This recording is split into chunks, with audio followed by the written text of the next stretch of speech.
Hey guys, welcome back to another episode of Five Drinks Midnight. No show. We bring the questions, guests bring the drinks. We try to wrap up before midnight. Today we're talking to former winemaker and distiller at Westward Whiskey, Anna Mantheakis. Hope I said that right. Sorry if I butchered it. But before we do, like and subscribe. It'll really help us out. Let's get started.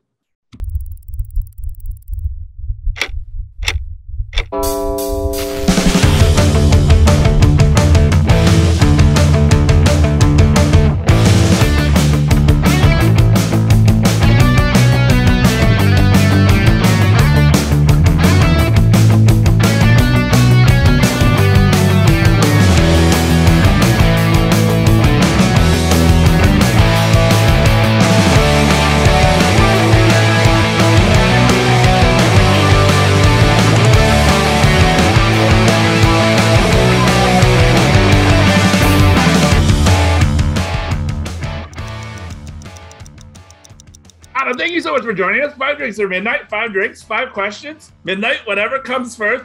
Thank you so much for joining us. How you doing today? I'm doing great, and I'm excited to be here. Thank you. I guess the first question is, what are we drinking first? I have a straight American wheat whiskey by Oregon Spirit Distillers. Okay. And I like it because it's from Oregon. And this was the first wheat whiskey I've ever tried. Okay. That's like really wheat driven, not a mash bill that has like some wheat and a bunch of other stuff, but very wheat driven whiskey. And it inspired a love of wheat whiskeys that I didn't know I'd have until I tried this one. All right. Excellent. Well, then let's pour ourselves a glass and then we can cheers. All right. I'm starting with the clear glass. Excellent. I like the black glass too. Yep. Cheers. Cheers. All right. So question one, you have one of the most fascinating backstories for me. How does a winemaker end up in the whiskey business and then also as then a distiller? So I went to wine school at UC Davis for my master's degree. And I didn't know a lot about making spirits until I was in wine school and I took the distilling class as one of my electives. And I fell in love with the science and the physical chemistry and the whole process of distilling in that one class. But it's kind of hard to just jump out of wine school and go straight into spirits. And I had this education in wine. I was passionate about wine. So I chased that. And I chased that all over the world. I've worked in Australia, New Zealand, France, and Argentina doing vintages, making all sorts of different kinds of wine. And then came back and worked a few vintages in Oregon until 2020. That was the year that sort of catalyzed this change. I'm often reluctant to talk about it just because I don't want to be a downer, but it was kind of like the catalyst that really inspired me to make a huge change in my life. Was when 1/3 of the town I lived in burned down in a wildfire. And you're the person who like curates and presents this show. I'm sure you're going for like a certain feeling with the material that you present. So I would just wanted to like check in with you and ask. Right, please. I mean, everybody has a story to tell. So I mean that's why that's why we do this. Like it's yeah. I'm not just out here trying to be like happy-go-lucky, whatever. I mean, this is supposed to be two friends sitting at the pub. So again, this is what two friends talk about. So again, trying to get into that, I mean, if you want to talk about it, like that was totally, I mean, up to you. So like, I do want to talk about it. Okay. Yeah, I do. I've loved the idea of distilling and making spirits for a long time. But wine was what I knew. Wine was what I was educated in, and wine was what I was comfortable with for 6 years. And I was really, really just like feeling good, working my way through the wine industry, feeling like so just like in my element. My last position was assistant winemaker at a winery in Ashland, where I grew up.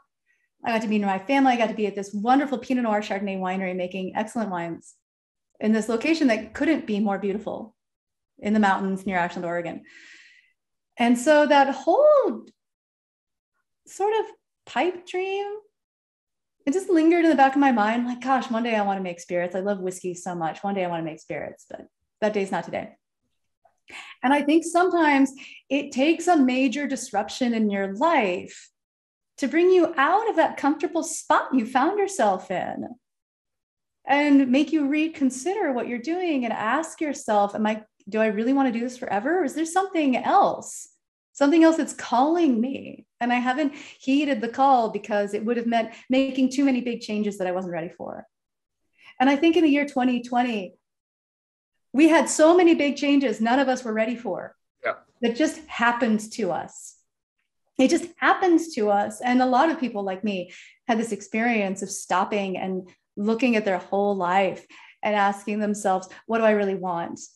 Because once you get pushed out of your routine so hard, it actually it puts you in a place where you can think about your future in a new way. And sometimes you have it's almost like, I don't know, when people have a midlife crisis and they know that the things that they've been working on for the last 2 decades, they were just doing because that's what they knew. Right. And that they've forgotten something that really they were passionate about a long time ago. And they hadn't thought about it for years because they were focused on what was right in front of them. And for me, the thing that the big disruption that did it for me was the Alameda fire. I lived in Talent, Oregon. And in 2020, a catastrophic wildfire burned down 1/3 of Talent's residences and at least half its businesses, including neighborhoods and structures to the north, south, east, and west of my apartment complex. We were evacuated for 9 days because our apartment complex was declared a hazard zone. It was cordoned off by the National Guard because it was surrounded by the wreckage of fire. We were lucky to even have a place to go back to. And the only reason we did have a home was because the firefighters chose Andrew Club Apartments as a strategic position to defend. And they stayed there until midnight, fighting the fire as it advanced. And it went up the east and west borders of our complex. And then after they had to leave because downtown was burning and they had to go defend downtown, the maintenance team stayed. The maintenance team for our apartments, the guys who mow the lawns, stayed. And they used a pump to pump water out of the swimming pool into buckets and run around the whole property, putting out embers as they fell in bushes and caught bushes on fire and caught porches on fire to prevent any structures from catching. And that's the only reason I had a home after the dust settled. I know people who lost everything. Right. And this experience was traumatic. It was hugely disruptive, and it happened in the middle of harvest, which is the hardest time of year for winemakers. It's when we're doing our hardest work. And it was so disruptive. I ended up having PTSD related night disturbances and nightmares where I would wake up in a panic 5 or 6 times a night for 3 weeks following the fire until I eventually got on medication just to stop the night panics.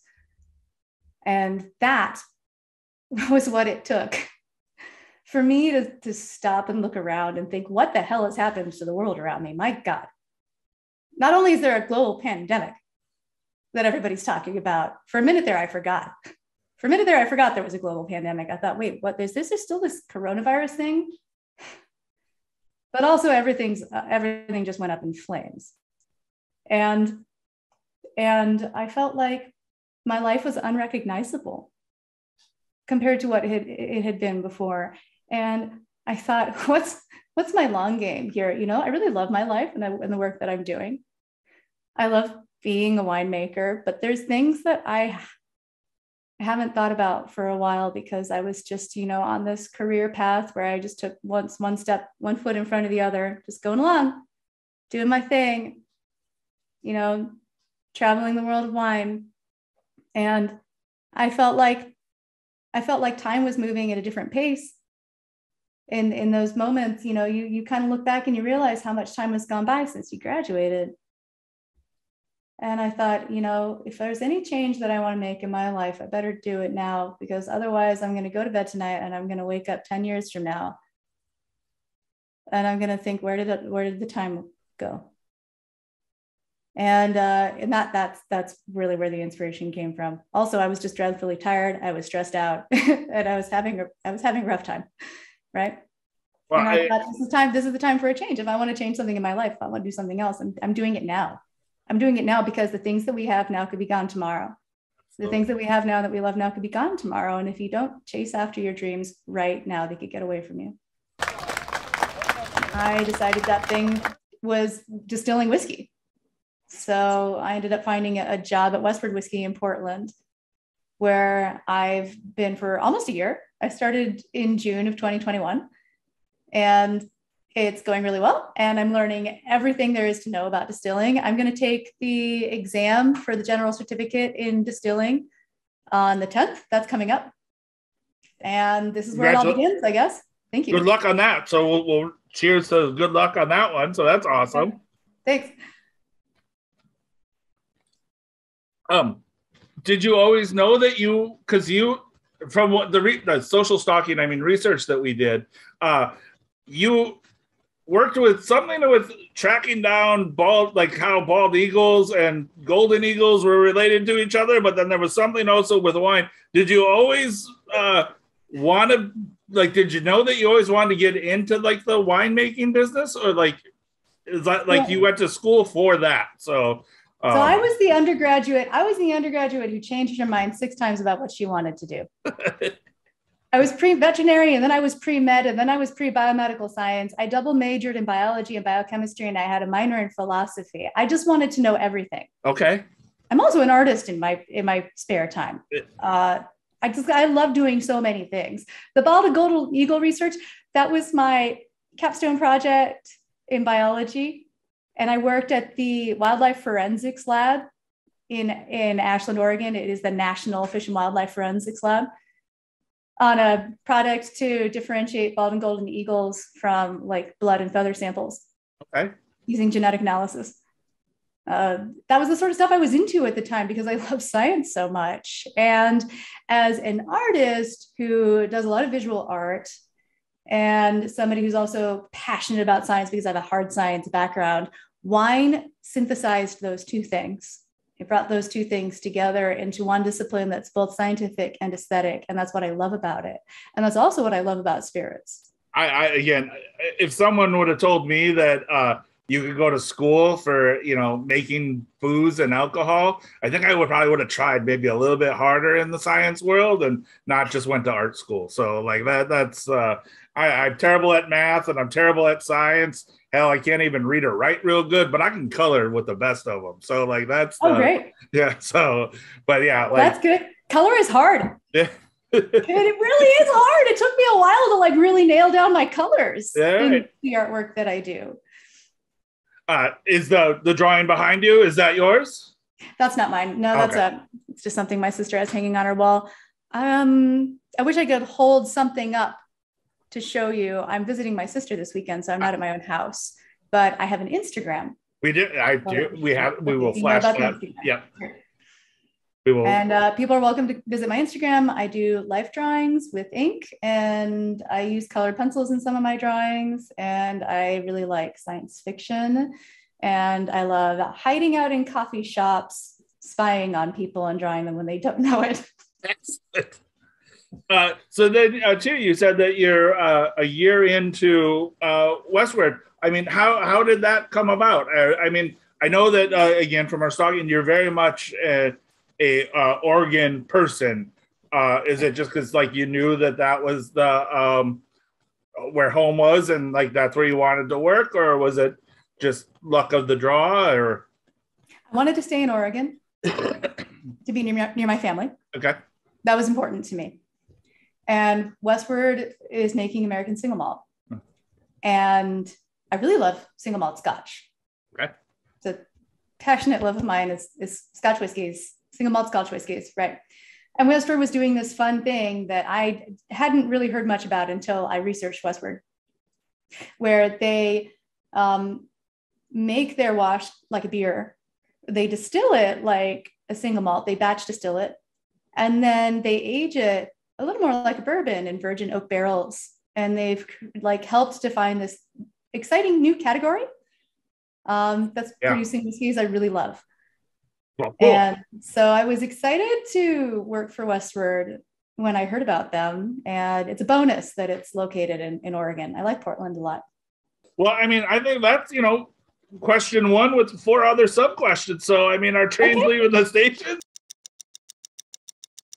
Okay, drink 2. Ooh. Black glass now. All right, there we go. A lot of clinking bottles behind me. No worries. That's a beautiful sound. I'm going to do the classic Westward. Oh, very nice. And it's actually my favorite version of Westward. Okay. We also do a Pinot barrel finish and a stout cask finish. And they're both beautiful and really good in their own ways. And I love each of them for different reasons. And I think that I am most attached to the classic Westward because it just shows off the source so well. It shows off the malt, and it's so pure and so simple. And that's all it needs to be for me. I think what they call it, the core range, isn't that the yes. PC term to be? Like we're drinking the core range. Yeah, this is the core whiskey. Excellent. Well, cheers. Cheers. Question 2 then. Are there any interesting parallels between making wine and distilling whiskey? Like that would give you an edge up on making whiskey? Yeah, to be a good winemaker, you have to be adaptable. Harvest never gives you the same thing twice. Every single harvest presents new challenges. And so good winemakers know enough about the science of the grape and the harvest and vinification that they can adapt as different things come their direction. And I feel like that's where I can be the best as a distiller too, is because I'm prepared for change. I take change to be a given in life. I'm not always going to be working with the same conditions. And so accepting and being ready for change, I think is just a trait that you find in most winemakers that carries over well. I do a lot of lab analysis because that's what I did as a winemaker, was a lot of lab analysis. That carries over well into distilling, and also tasting and having a palate where I'm appreciating aromas, and I'm also looking for the feel and the balance and the structure of what I'm tasting. Those features I think will be important when I start making my own spirits. Do you think that any day your 2 passions might cross together? I mean, I know that Westward has a Pinot cask, but do you think that there would be any day that maybe the 2 passions would cross paths? I think there could be, when it comes to finishing casks that have been used in wine. One thing that interests me, and I'm still a long way from producing my own spirits because that takes more experience and money than I currently have. Right? But one thing that interests me is using new and interesting wine finishing casks. Like I've tasted whiskey that was finished in a Chardonnay cask that I actually really liked. And I could use my winemaker's palate to understand the balance of whiskey finished in wine casks. Because I have that familiarity with the oak influence that wineries tend to get in their casks, as well as the carryover of the oak and wine tannins that will really affect the balance of the whiskey, I think. That's something that I hope to tap into that. I mean, again, I love a good wine finish cask as well. I mean, I mean, a lot of the finishes that you guys have is, I just think is amazing. And maybe it's just the way too that you approach the process of making the whiskey. And, you know, like you said, it's a beer kind of wash first, and that distilling really kind of comes through. But I'm a big fan of a wine finish cask with whiskey. So looking forward to hopefully someday trying something more from you guys with more wine finishes, or your own after you get more experience and money. One of these days. One of these days. It's going to happen. It's going to happen. I'm looking forward to a bright future. It takes money to get that going. Yeah. And I'm just one person. So for drink 3, I'm going to pull out the Kilkerran. Oh, all right. So Kilkerran is produced by Glengyle Distillery. They are operated by the same company that operates Springbank Distillery in Campbelltown in Scotland. I visited recently on a trip to the UK. Right. And Springbank is famous for doing everything the old-fashioned way. They have floor malting. They have beautiful wooden washbacks. They have, an original mill that's been going for over 100 years. They have, they have equipment for making their whiskey that's antique. They stack their barrels in these pyramids out in the rain, where they the empty barrels season in the rain and the humidity from the sea. And it's like traveling backwards in time. Glengyle is a distillery that they installed in a building that was a distillery back in the day when Campbelltown was full of distilleries before most of them closed. And it's kind of like they brought it back to life, but with new equipment. And it really, really got me going, to see how you can take this old space that was quiet and unused for a long time and just bring it back to life to create something new. And I really like Kilkerran. So this is the 8-year-old. It's bottled at cask strength and it's peated. The peat I find to be very imbalanced. It's not overpowering. And I love that it has this aroma. I think it comes from their very sort of natural fermentations that they do. It's like a custardy aroma that I just love. Custard and Scotch are two words that I would never you would never expect to hear them together, would you? Yeah.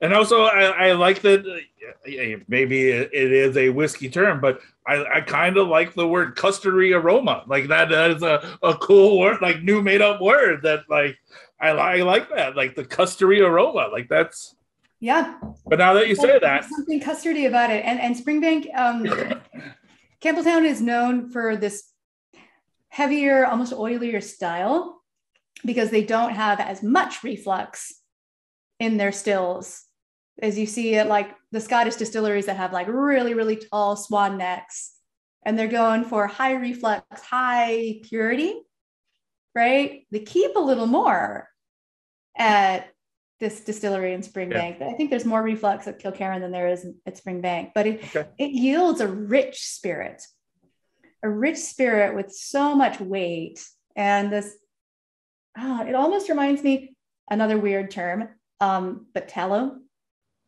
Don't know. I'm not familiar with that one either. Beef fat. Okay. There. Yep. Hot, sizzling beef fat. All right. And it's in a good way. Okay. It's that richness. It's that richness of the spirit that I just love. I mean, I know that you can't see it in the glass, even though that is a beautiful glass. The color of it is absolutely amazing. It's that really light golden color because you held up the bottle. Light color, yeah. Yeah. Yeah, and it's beautiful. I think it's a delicate thing. Yeah, which I really appreciate.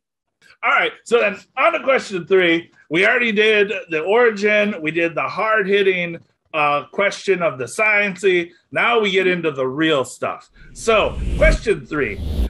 Miles classifies himself as the Wizard of Whiskey and the Merchant of Doom. What's your nickname? I do have a distillery nickname.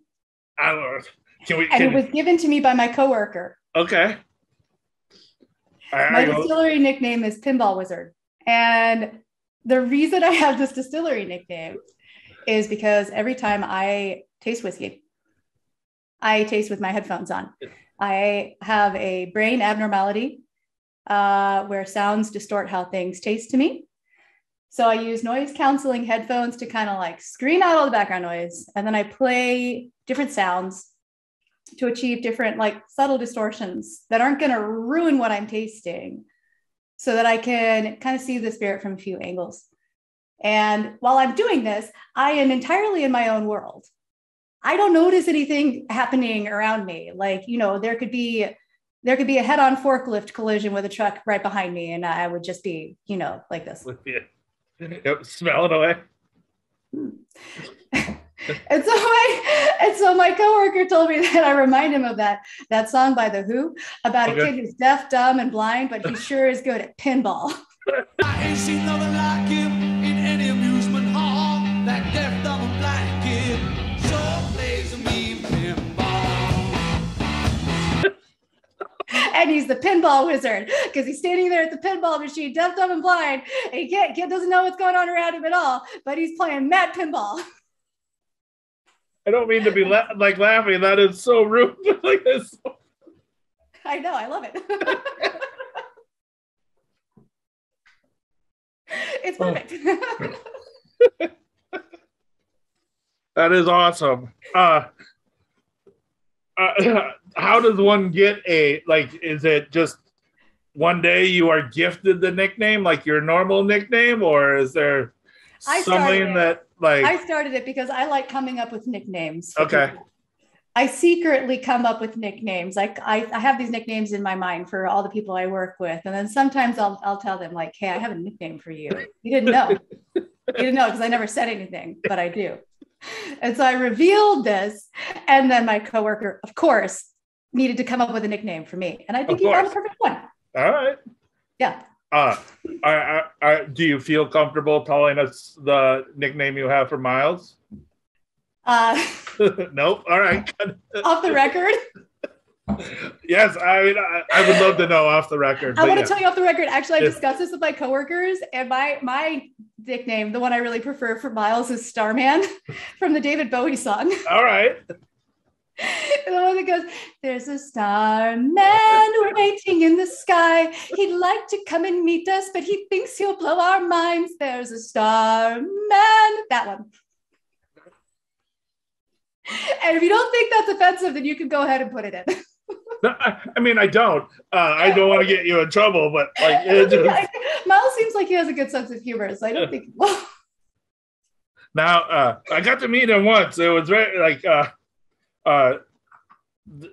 he was in town doing a tasting, and your guys' PR rep reached out, and they're like, "Hey, we're doing a tasting. We're at the MoMA bar." And they're like, come at 5:30. And I was like, cool. And like brought my friend Pierre, and like we're just sitting there, and it was just me and my friend Pierre, the PR rep, and Miles. And I was like, where's everybody else? And they're like, oh yeah, they're all coming tomorrow. And I was like, well, this is fucking great. Like, yeah. But now that you are like Starman, I kind of get it. Like I totally. Well, yeah, I mean, he's the face of Westward. Yeah. He's, the one like flying around the world to bring Westward to the people. Yes. Right. And he has so much charisma. Yeah. So much charisma. He's so well dressed. Yeah. Every time I see him. And I actually I've had like really great interactions with Miles, good conversations with Miles, but I don't see him at the winery, the distillery. I'll still say winery. Yeah. I don't see him at the distillery very often. So he's kind of like this distant figure, this distant glamorous figure touring the world to bring Westward to the people of Australia. Starman seemed appropriate. I mean, it fits. Now, every time I see him now, I'm just going to be hearing you sing that song over and over. Yeah. Can we talk about the sensory thing? Is that okay? Is that okay? Or yeah. All right. I didn't have any questions about it. I was going to let you bring it up before anything. Just again, I didn't know if you wanted to talk about it or not. So, on your blog, you talk a lot about it, and kind of reaching out. But you did talk about there are noises that you. Because you were like the click of the refrigerator gave you a different sense and smell. What sounds? I mean, do you listen to when you're cutting heads and tails? Like, is that a? Yeah. So I have my cut sounds. I do. I'll play them for you. Oh. I've been playing sounds the whole time I've been tasting, by the way. Oh, okay. Yeah, I've been playing 3 different sounds. This whole time. All right. But I'm going to turn this off for a second. I've got to disconnect my headphones from my not phone. This is not a phone. I know it looks like one. Okay. It doesn't have a phone line. All right. I still use this. I still use one of these. Oh, you are a secret spy. I love it. I feel like I'm in the Matrix. Get me out. Yeah. But I needed a device that could do apps and that could store music. So I got one of these smartphone things that I'm not a huge fan of, aside that from the, it can play my sounds when I'm tasting. And so I have this sound that I play for tails cuts, because I can't describe this sound. I don't have the words to describe it. I can only play it for you. Okay. Okay. There we go. Was it almost like a, I guess, a shimmer, if you will? Like, it's a drone. It's a okay. A drone. And I play it for tails cuts because it enhances the like sort of artichoke heart, avocado, sort of oily flavors that are coming off late. Okay. As well as that sort of musty, wet dog that we look for when we're making the cut. And without it, tails taste completely different to me. Like, for example, if I took off my headphones completely and I were just listening to the noise around me in the distillery, which is mostly fans and things running, it would taste hot, and it would taste sharp, and it would taste kind of like underripe pears. And I wouldn't be able to track those flavors nearly as well because the distortion to my sense of smell and taste would be almost screening them out. Okay. And so I use this sound to allow myself to taste the things I want to taste. And that's how I am with sounds, is that depending on what sound I'm listening to, they can suppress some flavors and they can actually accentuate others. Okay. And when I rotate through sounds while I'm tasting, I get to taste whiskey a few different ways. And so I've chosen sounds that make it so that I can taste the things I need to. I've had a lot of experiences in my time, especially as a winemaker, a lot of experiences tasting in a room where there was like a big cacophony of voices, a lot of people talking, and just having whatever I was tasting completely destroyed by the sound around me and being unable to detect all the things I was supposed to be tasting. And so this is how I control that. I also have my heads.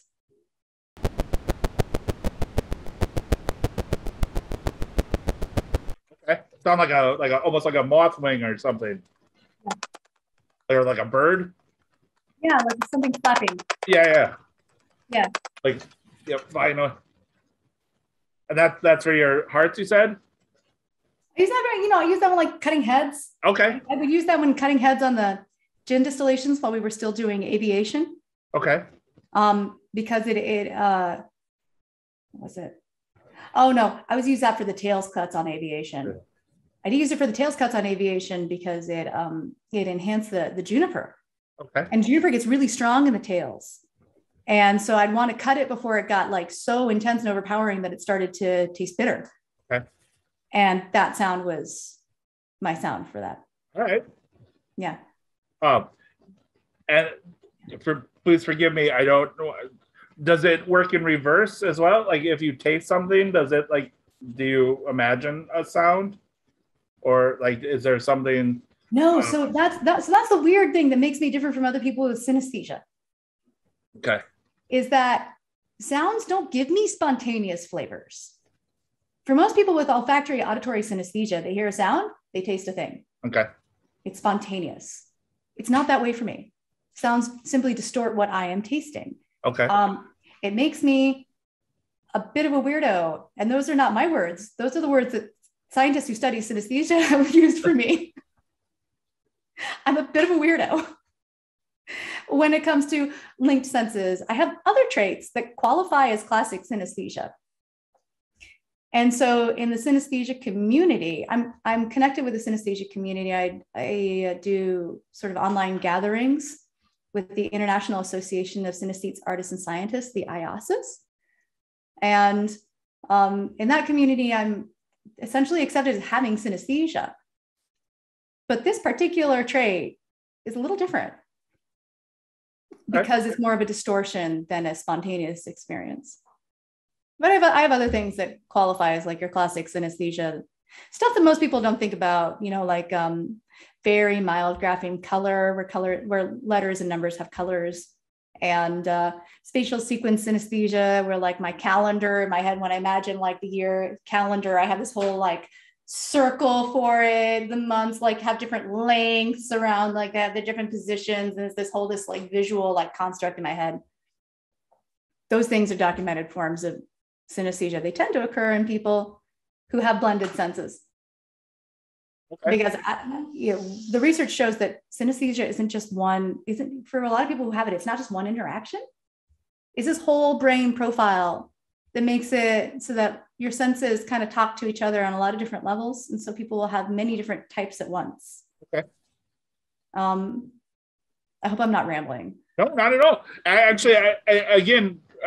I know when we reached out for you to do the show, you let us know that you had it. And then, again, I had no idea really what that was, and then started doing some research. And then again, when we started just researching you, came across your blog, which is rather very interesting. So again, we'll put the link for everybody down here for everybody to see that. But again, it's very fascinating. And like too, when you talked about how you had different sounds even with the wine, where it was talking about how like the refrigerator click made it kind of with the peppers and like all like again all the articles that I read a good chunk. So if you see some spike on your traffic, it's because I was sitting there reading a bunch of your stuff. Cool. I really love the Ganla Aquavit. It's a barrel aged aquavit. Okay. And so it's made from caraway with a little star anise. And it's a beautiful spirit. Here's the label. Very nice. And I just love all the layers. I love spirits with anise in them because my father is Greek and I grew up drinking the ouzo. All right. Question 4. Right. You talked a little bit about it, that you want to make your own whiskey someday. And then on how much you love Scotch. So what does your dream whiskey look like? The whiskey that you're making, like, what is that? Yeah. Okay. So the whiskey that I'm devising would have, I would have some smoke, but not necessarily peat. Okay. I'm really interested in alternative smoking techniques. I've tried whiskey smoked with mesquite that I thought were really interesting. What else? I think I've tried whiskey smoked with cherry wood. I think there's a lot to explore there. There's a lot of unexplored territory in alternative smoking techniques for the barley, kilning your barley with something different and something new. And for me, the smell of wood smoke is nostalgic. I grew up in a house that was only heated by a wood stove. We didn't have any other source of heat except the wood stove. You wake up in the middle of the winter and it'd be 40 degrees in the house because the fire had gone out. First thing you do is get up in the morning and make a fire so you can have heat, right? There's something very, very soothing about smelling that. The smell of wood smoke in the winter, and it's like coming out of the chimneys of houses. You go outside, it's Oregon, it smells like rain, it smells like Douglas fir in the rain. You can smell the wet grass and the trees and the vegetation, everything's so green, and the distant aroma of the wood smoke coming out of people's chimneys. And so this makes peated Scotch very appealing to me. This is how I connect with peated Scotch. Right? I'm getting it. I totally. And so my dream whiskey is going to have an element of that, but it won't necessarily be peat. And I want to come up with an alternative smoking technique that would yield something balanced and interesting and original. And it's going to take a lot of R&D to get there, but I have the inspiration to do it. Would you, again, future-wise, or would you try to keep it like American single malt, or would you go to Scotland to make your whiskey, or what are you thinking that it would be like Oregon whiskey or something along those lines? I'm very rooted and attached to the Pacific Northwest, but after the last couple of years, I could kind of see myself anywhere. Okay. Yeah. I have a feeling I'm gonna stick around though. My family's here and I'm really close with them. So I wouldn't want to go too far from my family. Yeah, I hear you. But I've worked abroad before and I really loved it. And I would do it again if it wasn't forever. Okay. Yeah. So then basically you need a still on a boat and then you'll just like travel around with distilling from the boat. My favorite professor at Davis taught the winery design class, and he loved like pitching this idea to his winery design students of a winery on a boat.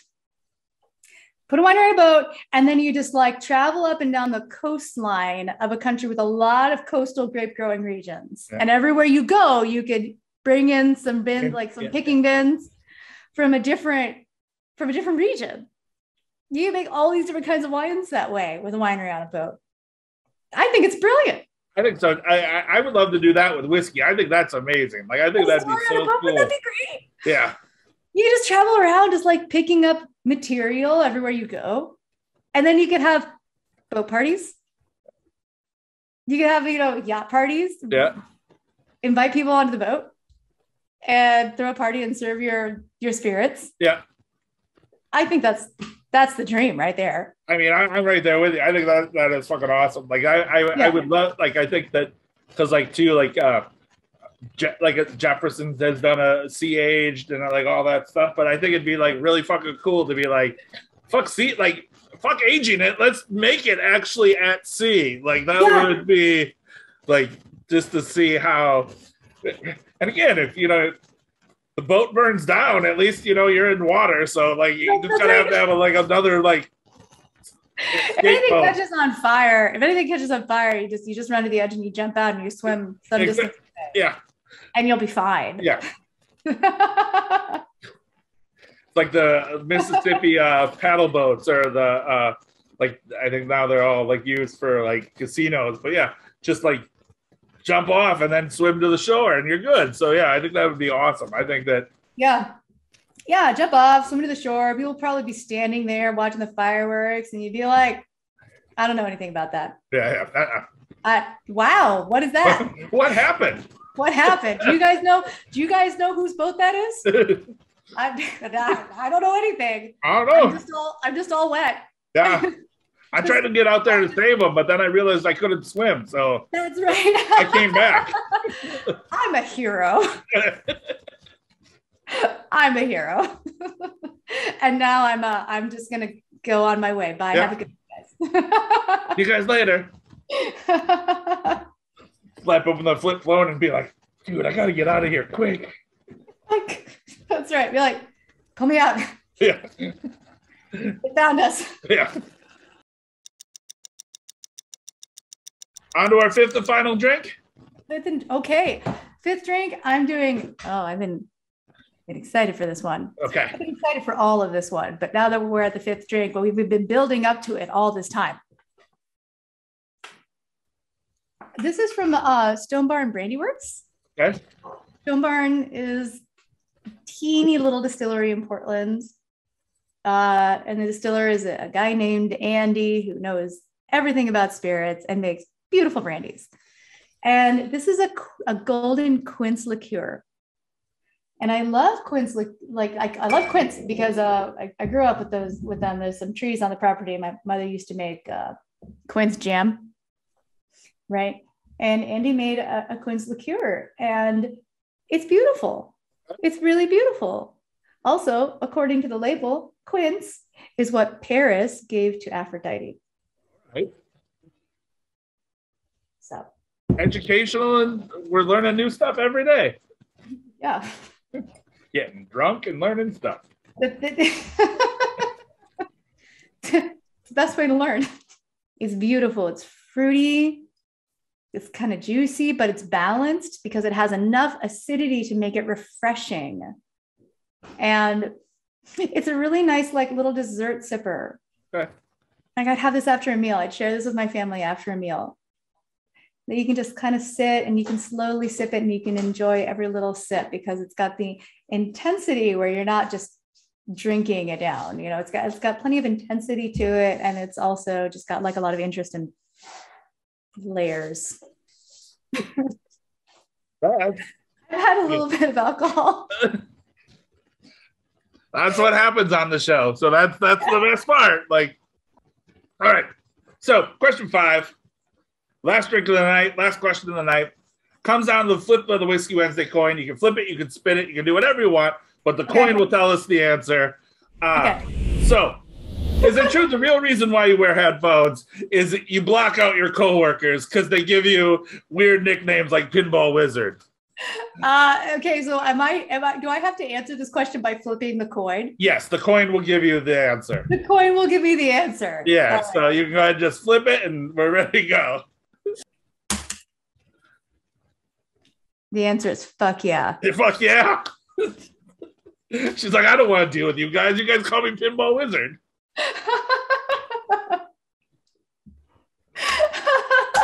But real talk, if I'm doing a lot of data entry in the lab and I need to focus, I'll put on these headphones and not play shit. I'll put on the headphones and it looks like I'm listening to something. Yeah. It looks like I'm listening to something. It looks like I can't hear you. Really, I'm just looking at a lot of numbers and listening to total silence. Anna, thank you so much for joining us. That's 5 questions answered, 5 drinks down. Thank you so much for joining us at 5 Drinks or Midnight. We really appreciate your time. I hope we can drink together in person very soon. So if you're ever in New York, please look me up. And if I'm ever in your neighborhood, I'm going to look you up as well. So, like, I can't wait to drink or do a tour or whatever. But thank you again for your time. I really appreciate it. I would love that. It would be so nice to drink in person one day. And I hope we get that opportunity. And I had a great time. So thank you so much, Tim. Thank you. Sure.